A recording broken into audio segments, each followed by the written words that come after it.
Përzjeni vaj ulliri me krip dhe I thoni lam të mirë reumatizmës.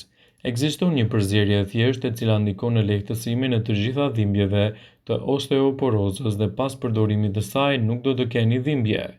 Për përgatitjen e kësaj recete do ju duhet një përzierje me vaj perimesh të përfituara me krip dhe masazhoni pjesën e qafës dhe të shpatullave. Përbërësit e kësaj recete janë 10 lugë krip, 20 lugë vaj ulliri dhe në fillim përzjeni vajin me kripën mirë dhe vendoseni në një shishe qelçi. E lini aty për disa ditë. Përbërjen çdo mëngjes e masazhoni në pjesën e qafës dhe të shtyllës kurrizore për 2 ose 3 minuta në fillim. Pas përfundimit e fshini qafën dhe shpatullën me peshqir të lagur dhe të ngrohtë. Çdo ditë rrisni kohëzgjatjen e masazhimit me 2 deri në 3 minuta. Këtë masazh duhet ta aplikoni për 10 ditë, pas 10 deri në 8 procedurave, ju do të vini re ndryshimet rrënjësore që do të keni edhe në lehtësimin e këtyre shqetësimeve.